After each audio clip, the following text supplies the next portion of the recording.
Coming up on We Talk News this week, it's reaction time to the Senate initiative for the legalization of cannabis. And it's not too promising in a partisan political climate in D.C.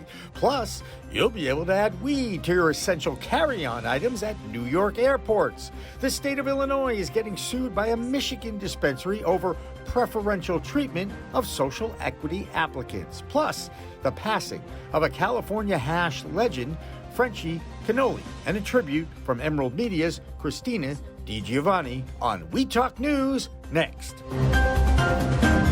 PCM TV is supported by Salient Systems, a world leader in video management security, and by Revolutionary Clinics, a medical dispensary where the patient comes first, and by Accounting Buds, your number one CPA specialist for the cannabis industry. We are Pro Cannabis Media.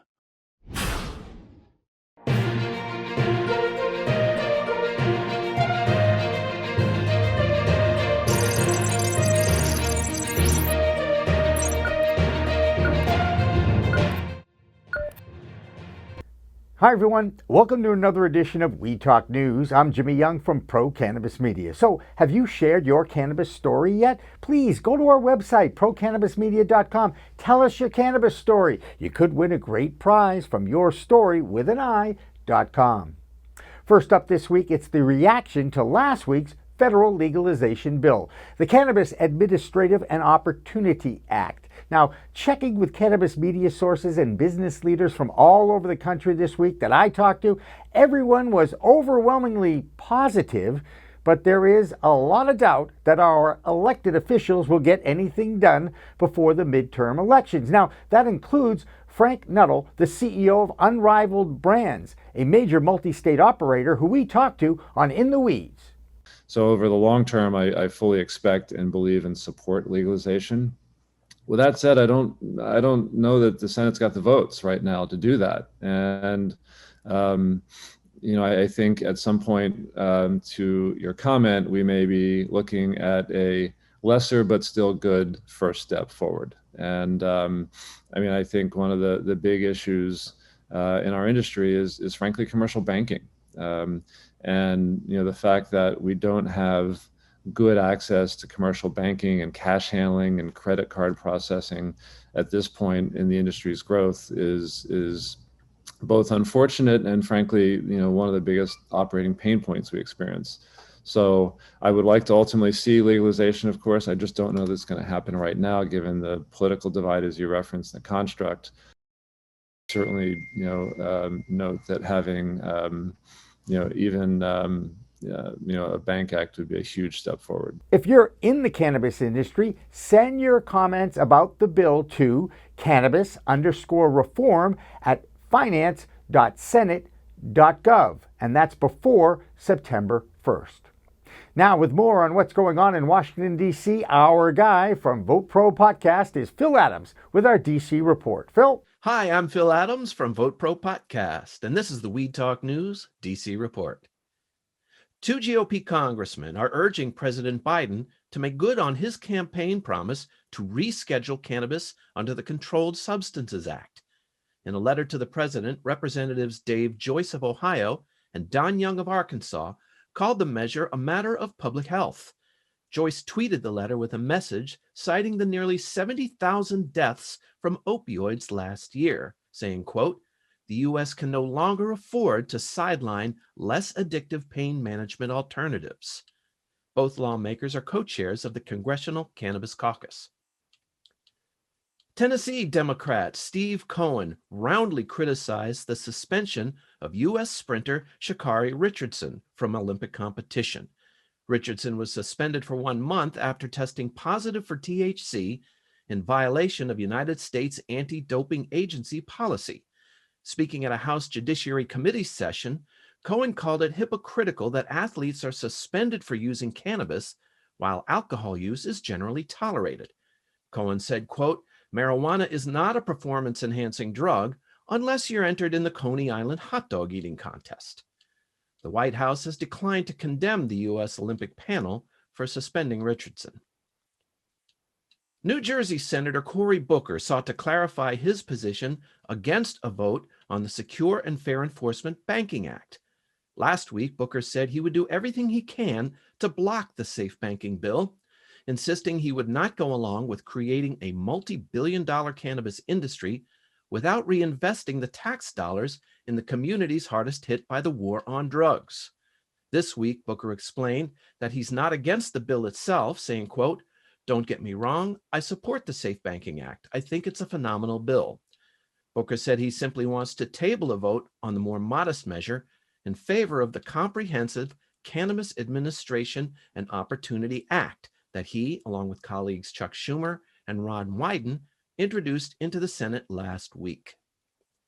That's the Weed Talk News DC report for this week. I'm Phil Adams from Vote Pro Podcast.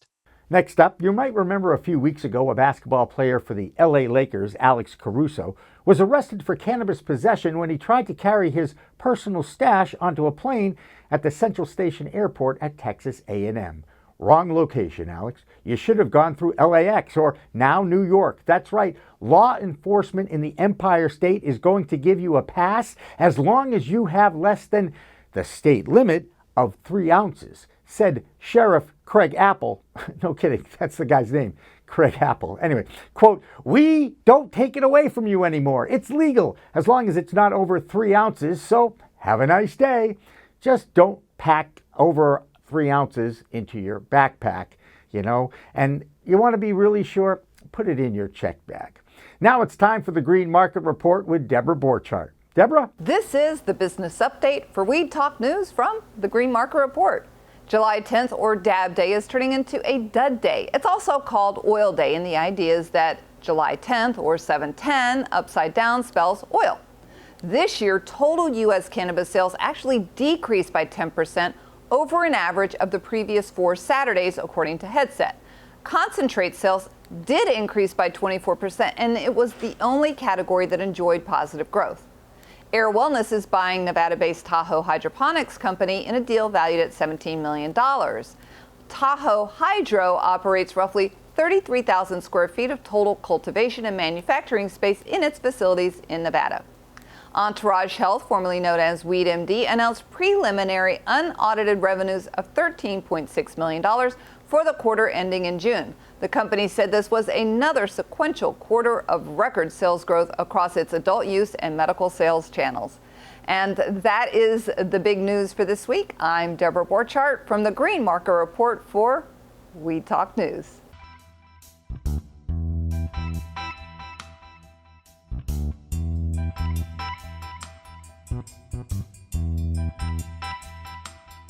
A Michigan-based dispensary, Sozo, is suing Illinois over that new law that their Governor J.B. Pritzker signed into law last week. That bill offers better opportunities for social equity applicants to get their licenses. And for the most part, it's been pretty well received by the cannabis community in that state.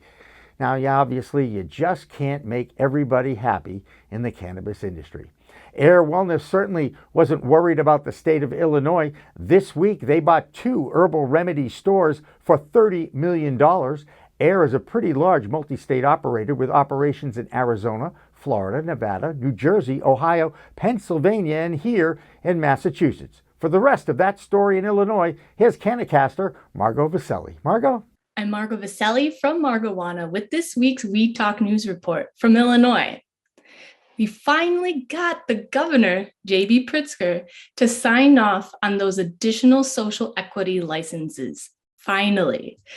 All the winners that were awarded these licenses are now scrambling to find their locations in hopes that they can break ground as soon as possible, especially after they're finding out that they're hitting a wall because of the raised prices in construction and also the need for the computer chips that they're going to be needing for their facilities is hard to find and get post-COVID shutdowns. In other news, we seem to have hit a plateau in adult use sales in Illinois, with a steady $115 million per month sales since April. That was post the use it or lose it licenses that allowed for about a dozen additional licensed dispensaries to have opened up in Illinois. That's the Illinois Report. I'm Margo Vaselli for Weed Talk News. Do you know what the acronym NIMBY stands for?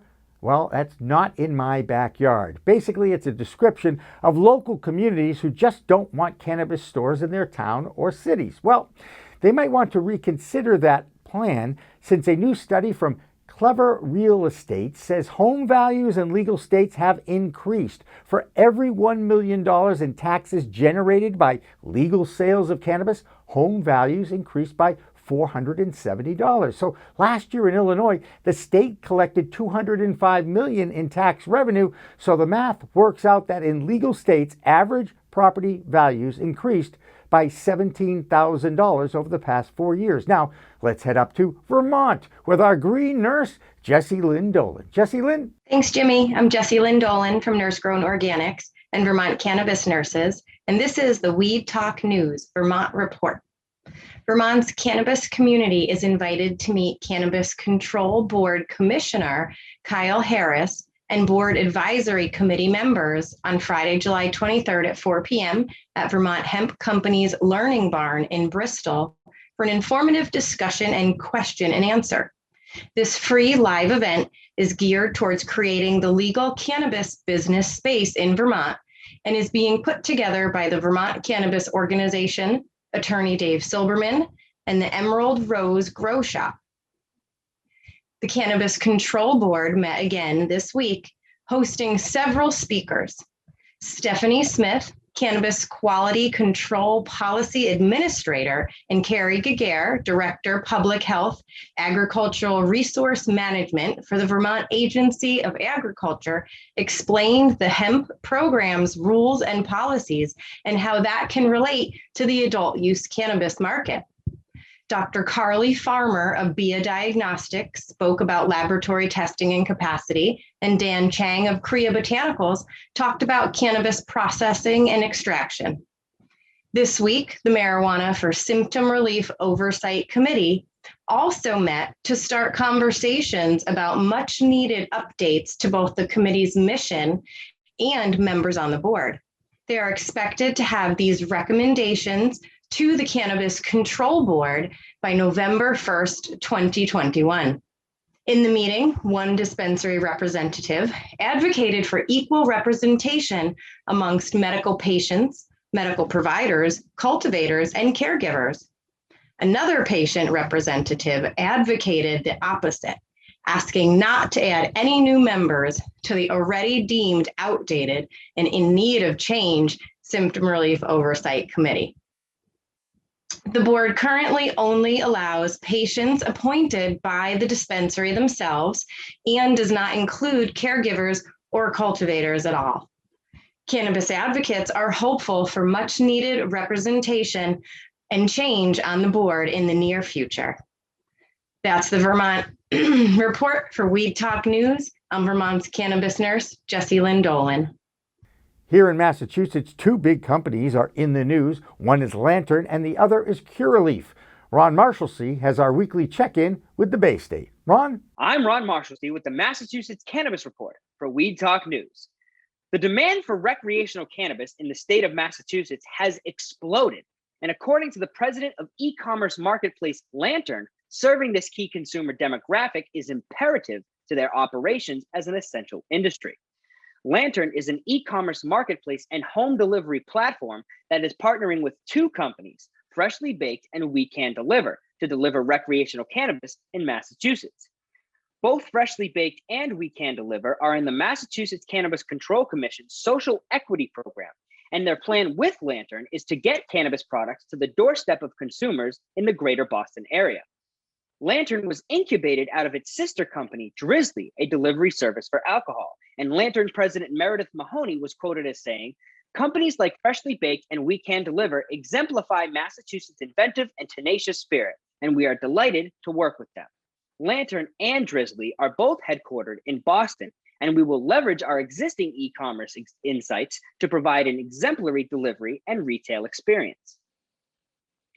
Curaleaf, a multi-state cannabis company, was found to have violated federal law at its Hanover medical dispensary.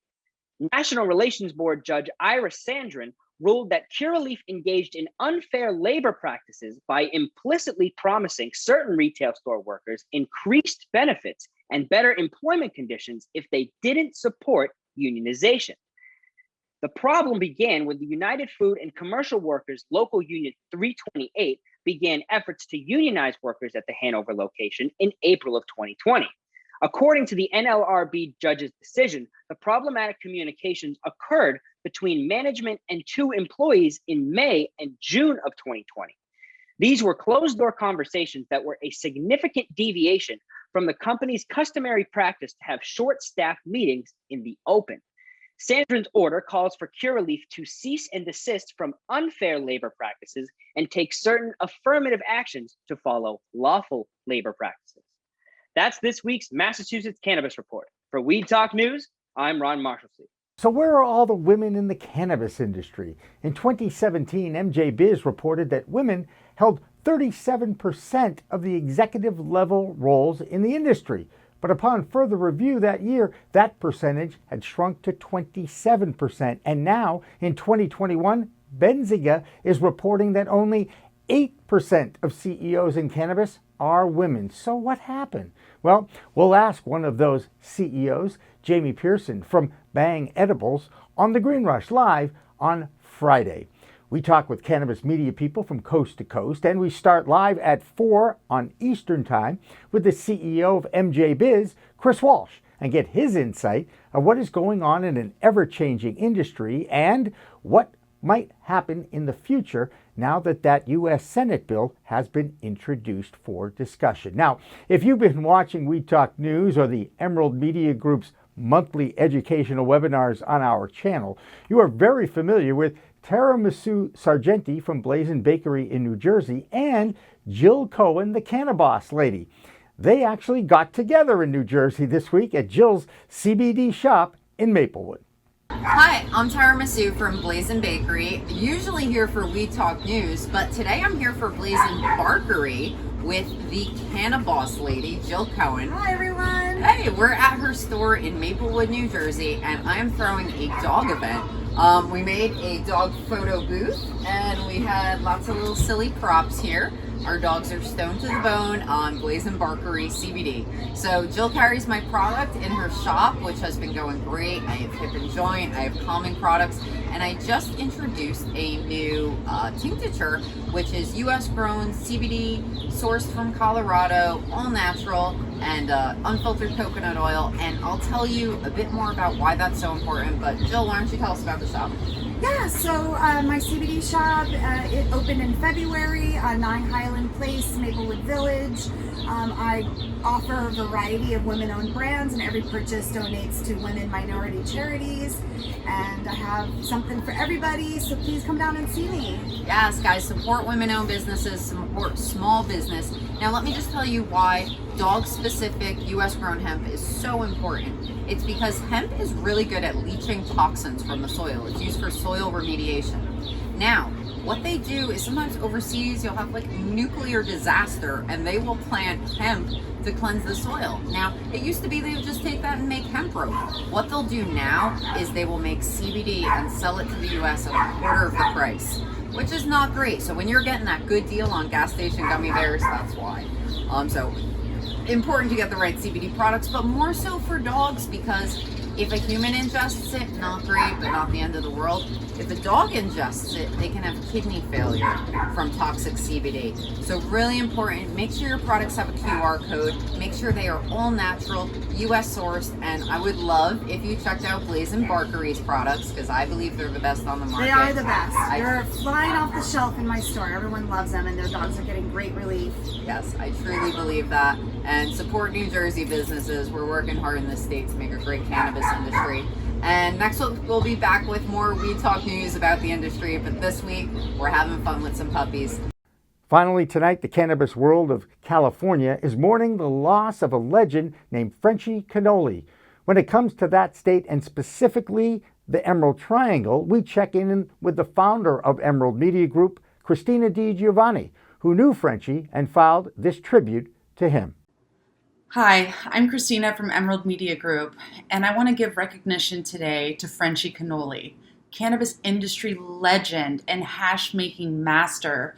Frenchy Cannoli got his start by traveling the world. He was born in southern France. He went out to Nepal. He met his wife there. They traveled together. He learned the lost art of hashishin. He's an Emerald Triangle legend, a cannabis legend. He's set the standards for hash making and what we can expect.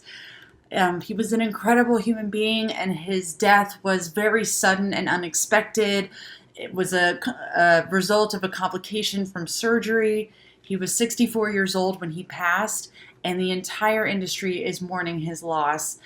And I just want to put it out there for everyone that knew Frenchy or maybe didn't even have a chance to meet him yet, and to his friends and his family and his loved ones, that this was a true master and legend in the cannabis industry. I had the privilege of meeting him a few times, and I am so grateful that I had that experience to speak with him and to experience his kind-heartedness and his wisdom. And no one can say a bad thing about him. He was just a legend to us, and he will be sorely missed. So to Frenchy Cannoli's family, our hearts are with you. To the Emerald Triangle, we're all feeling this loss together. And to everyone out there watching, please, stay safe and healthy as best as you can during these times. So from Emerald Media Group and for Weed Talk News, I'm Christina DeGiovanni. That will do it for this week's Weed Talk News. Get your cannabis stories in on ProCannabisMedia.com and tune in on Friday to Green Rush Live. I'm Jimmy Young from Pro Cannabis Media. Remember, it's a whole new world of weed out there. Use it responsibly.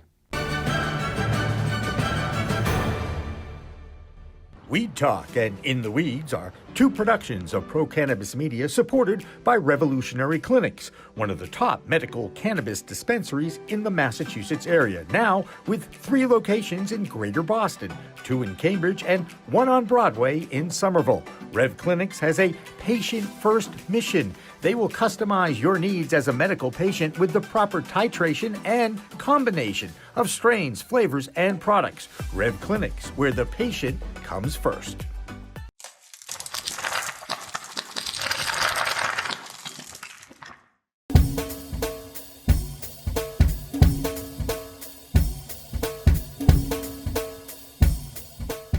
Difference is building a solution for that individual. Not just a custom, here's a box, here's a video, here's how you make your VMS. We custom design and custom build every situation for exactly what the customer needs. And we keep the costs low. We have multiple tiers, as far as what you're looking at on the cost side of things. If you want a one-time, where you just pay one initial cost, we have that. If you want to maintain your system and have the highest protection and highest capabilities and highest upgrades at all times, we have different plans for you. But we scale it so it's scalable and affordable 100%.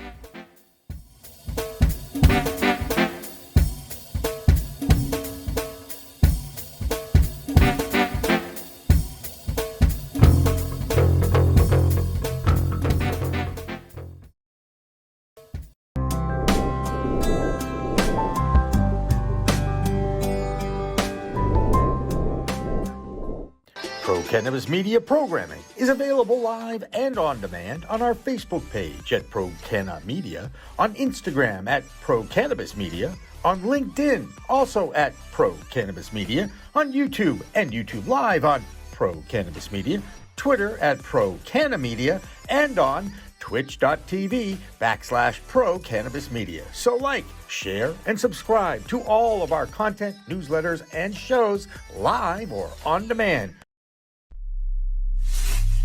We are Pro Cannabis Media.